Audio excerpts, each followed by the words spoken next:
தனுஷோட ஆக்டிங்ல 2022ல வந்த திருச்சிற்றம்பலம் படம் one of the best feel good movie அப்படின்னு எல்லாரும் இப்போ வரைக்கும் செலிப்ரேட் பண்ணிட்டு இருக்கோம்.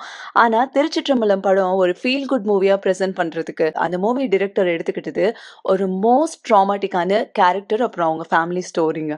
அப்படி ஒரு ட்ராமாட்டிக்கான விஷயத்த எப்படி இவ்ளோ ஃபீல் குட்டா பிரசன்ட் பண்ணாங்க? திருச்சிற்றம்பலம் மூவில வேற என்னென்ன இன்ட்ரெஸ்டிங்கான விஷயம்லாம் இருக்கு? நீங்க நோட் பண்ணாத ஹிடன் டீடைல்ஸ்லாம் என்னங்கிறத பத்தி தான் இன்னைக்கு இந்த வீடியோல பார்க்க போறோம். அதே மாதிரி இந்த மூவி உங்களுக்கு ஏன் பிடிக்கும், எவ்வளோ பிடிக்கும் அப்படிங்கிறதையும் கீழே கமெண்ட்ல சொல்லுங்க. தமிழ் சினிமான்னு இல்ல, இந்தியன் சினிமாவே ஒரு மாதிரி ஆக்ஷன், பிளட் கோர், வயலன்ஸ்ன்னு ஒரு வே ஆஃப் டிரெக்ஷன்ல போயிட்டு இருக்கு அப்படின்னு தான் சொல்லணும். நம்ம லைஃப் ஸ்டைலுக்கு கொஞ்சம் கூட கனெக்ட் ஆகாத, ரத்தம் தெறிக்க தெறிக்க ஹீரோ ஒரு 1000 பேரை கொல்லணும், இல்ல சண்டை போட்டு யாரையாச்சும் காப்பாத்தணும்.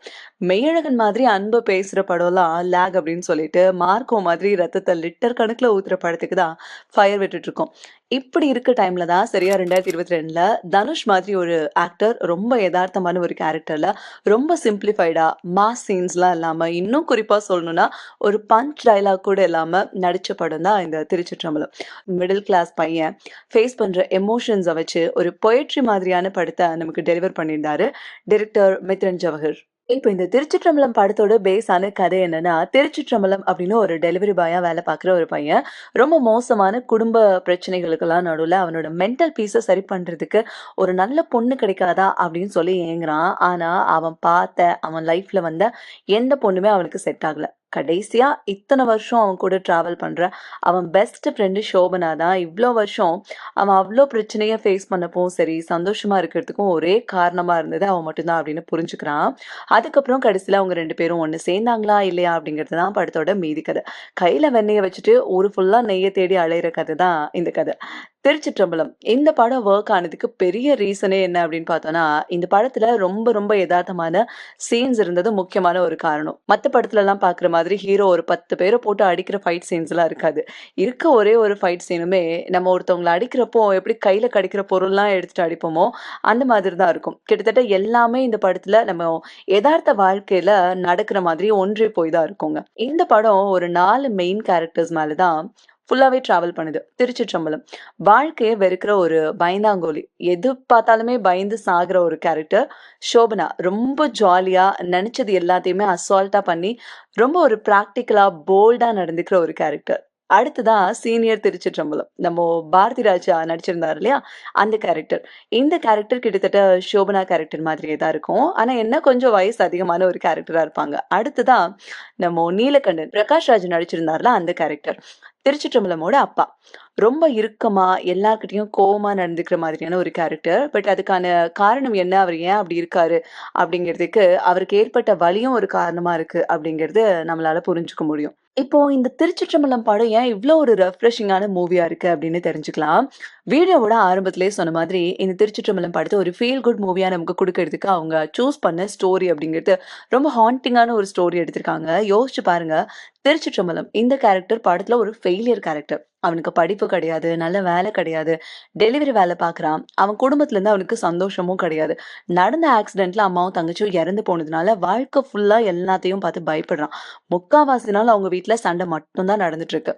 இந்த அளவுக்கு ஃபெயிலியர் கேரக்டரா இருக்க திருச்சிற்றம்பலம் கேரக்டர் தான் இந்த படத்தோட லீட் ரோல். அவனுக்கு ஆறுதல தருது 2டே விஷயம் தான். ஒண்ணு இளையராஜாவோட மியூசிக் அண்ட் இன்னொன்னு சோபனாவோட ஷோல்டருங்க. அடுத்ததா அவன் அப்பா மேல அவனுக்கு ஏன் அவ்ளோ ஒரு கோவம் இருக்கு? அவங்க அப்பா மேல இருக்க கோவத்தினால அவன் அவனோட லைஃபயே ஸ்பாயில் பண்ணிக்கிறான். அந்த அளவுக்கு அவனுக்கு ஏன் இவ்ளோ ஒரு வெறுப்பு இருக்கு? ஏன் இவ்ளோ ஒரு டிப்ரஸிங்கான கேரக்டரா இருக்கான் அப்படின்னு சொல்லி பார்த்தோம்னா, திருச்சிற்றம்பலம் அவன் அம்மா, தங்கச்சி, அவனோட அப்பா எல்லாரும் கார்ல போயிட்டு இருக்கப்போ ஃபோன் எடுத்து பேசிட்டே அவங்க அப்பா அவருக்கே தெரியாம ஒரு ஆக்சிடென்ட் நடந்துருது. அதுல அவங்க அம்மாவும், தங்கச்சியும் இறந்து போயிடுறாங்க. தெரியாம தான் பண்ணாரு. அதுக்கே அவன் இவ்ளோ வெறுப்பா இருக்கான் அப்படின்னு யோசிச்சு பார்த்தோம்னா, அந்த ஆக்சிடென்ட் நடந்து அவனோட அம்மா, தங்கச்சிய இழந்ததுக்கு அப்புறமும் கூட அவன் அப்பா திமிராவே அவன்கிட்ட நடந்துப்பாரு. அவர் பார்த்த போலீஸ் வேலைனால தான் அவன் குடும்பத்து மேல அவருக்கு அக்கறை இல்லாம, அவர் தான் அவங்கள கொன்னுட்டாங்க அப்படிங்கிற ஒரு எண்ணம் அவனுக்கு.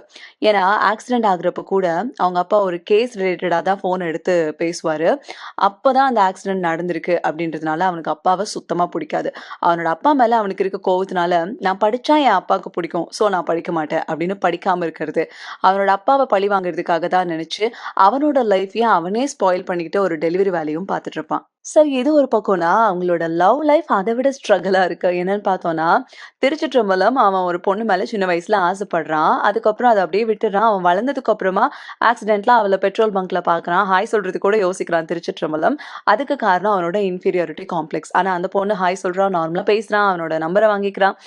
ஹாய் சொல்லாததுக்கு காரணம், இப்ப அவன் டெலிவரி வேல பார்க்குறான். ஆனா அந்த பொண்ணு நல்லா செட்டில் ஆயிருக்கா அப்படிங்கிறது தான். ஆனா அவ பாஷான ஒரு அபார்ட்மெண்ட்ல ஃப்ரெண்ட்ஸ் கூட ஆயிரக்கணக்குல சாப்பாடுலாம் ஆர்டர் பண்ணி, செலவு பண்ணி சாப்பிடுற ஒரு கேரக்டர்.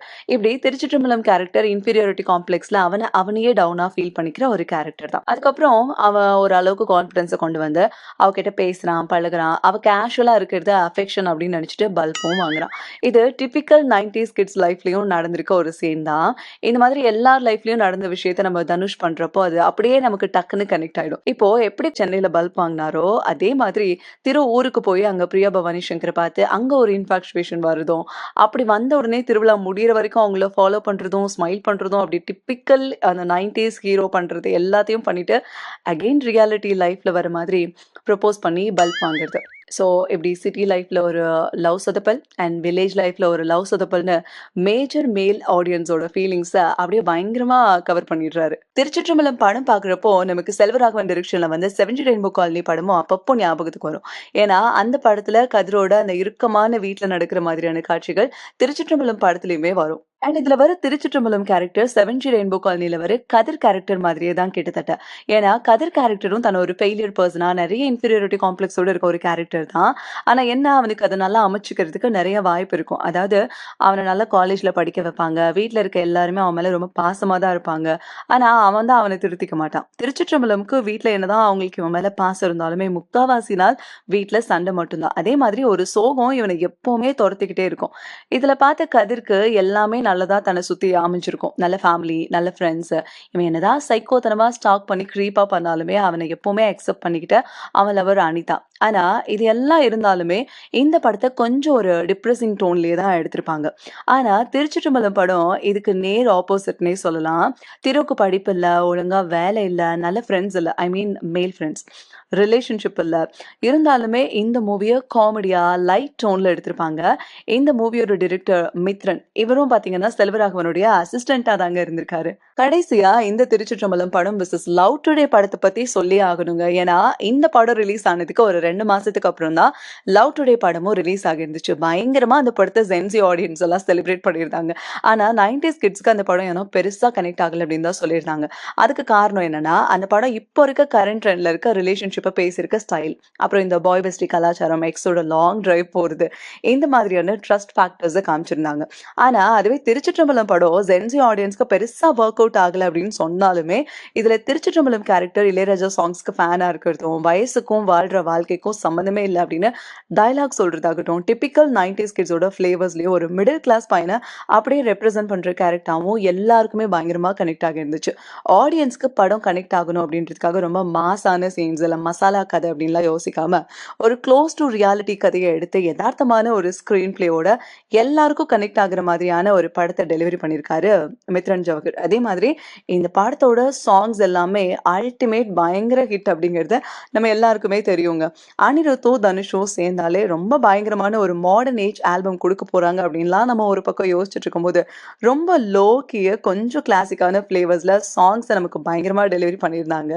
அதே மாதிரி அனிருத்தும் ரொம்ப மாஸாலாம் பிஜிஎம்ஸ் கம்போஸ் பண்ணாம, ரொம்ப ஒரு மெலோட்ராமேட்டிக்கா டெலிவர் பண்ணியிருந்ததும் இந்த படத்துக்கு ஒரு ப்ளஸ்னே சொல்லலாம். இப்போ நாங்க சொன்னது இல்லாம, உங்களுக்கு திருச்சிற்றம்பலம் படம் பார்க்குறப்போ, இது எல்லாமே உங்களுக்கு கனெக்ட் ஆயிருந்துச்சா? அப்படிங்கிறதையும், இந்த படத்துல உங்களுக்கு தெரிஞ்ச இன்ட்ரஸ்டிங்கான விஷயத்தையும் கீழ கமெண்ட்ல சொல்லுங்க.